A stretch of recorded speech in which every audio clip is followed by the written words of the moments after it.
Bonjour Claire, Bonjour Edwige. merci d'avoir accepté de répondre à quelques questions à la suite de la formation à la méthode des personnages talents.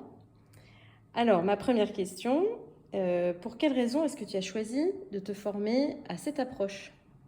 Alors, ça fait maintenant presque 20 ans que j'exerce en tant que coach et que je pratique des accompagnements carrière. J'avais envie de me renouveler dans ma pratique. J'ai entendu parler de cette approche à plusieurs moments, mais notamment grâce à un collègue qui m'a fortement recommandé de suivre la formation. Et voilà, donc c'était le bon moment, je crois, pour expérimenter cette approche.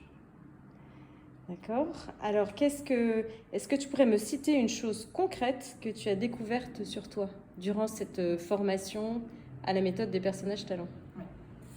Donc, ce qui a fait aussi que j'ai choisi cette approche, c'est que j'avais compris qu'en effet, j'allais pouvoir identifier mes différentes facettes, appeler personnages talents, leurs différentes énergies et la manière de les intégrer au mieux pour aller vers une vie encore plus épanouie, hein, y compris pour mon cabinet Terre de Sens et voir comment j'allais pouvoir potentialiser encore plus finalement tout mon potentiel. Et j'ai vraiment mesuré la force de nommer et de rentrer dans la profondeur de la dynamique de chaque personnage, et notamment pour moi, de me reconnecter à un de mes personnages, que j'ai appelé l'expressive ancrée épicurienne, et que quand je suis vraiment bien connectée à ce personnage, alors ça me permet d'être pleinement connectée à mes sensations, pleinement présente, pleinement ancrée. Et j'ai pris la mesure que ce personnage était, comme on dit dans l'approche des personnages talents, sous-joué. Donc finalement là à l'état de potentiel et investi par moment, mais qui pourrait l'être encore bien davantage. Et j'apprécie avec joie tous ces moments où je constate qu'elle est présente, où je peux relier ce que je suis en train de vivre à justement cette facette de moi qui demande à s'exprimer encore plus. D'accord. Et quelle aide spécifique et différenciante apporte ce parcours selon toi par rapport aux tests ou aux autres méthodes ou au coaching que tu as pu vivre Ouais. ou suivre?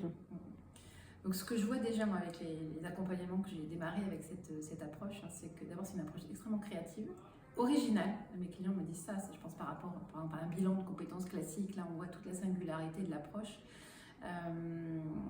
C'est une approche qui, de fait de ce sur quoi on s'appuie hein, dans la pratique, hein, notamment l'appreciative inquiry, les pratiques narratives, qui est extrêmement dynamisante et énergisante pour les clients.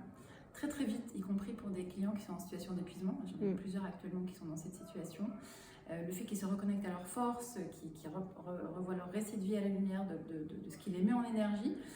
Et puis aussi le fait que cette pratique de souligner les forces en séance est quelque chose de très énergisant. Il y a des prises de conscience assez rapides et des dynamiques aussi du changement qui peut se mettre en place assez rapidement, y compris dans des accompagnements carrière dont l'objectif n'est pas nécessairement d'avoir un résultat immédiat, hein, parce que c'est quand même un chemin d'arriver à la finalité de c'est quoi mon projet. Et donc avec des personnes qui peuvent assez vite avoir des prises de conscience. Voilà, j'ai l'exemple là d'une cliente qui a vraiment pris la mesure de l'importance de se ressourcer, de prendre des vacances. Ça peut paraître élémentaire, mais quand parfois on est surengagé dans son travail, c'est des choses qu'on ne fait plus nécessairement. Donc voilà. Et après une semaine de congé qu'elle s'est octroyée, elle voit les choses autrement, elle a retrouvé l'énergie, et donc ayant retrouvé de l'énergie, elle voit les choses autrement et elle ouvre à nouveau un champ des possibles. Donc je trouve que l'approche pour ça est aussi surprenante dans le bon sens du terme. Merci beaucoup Claire. Merci Louise, à bientôt. À bientôt.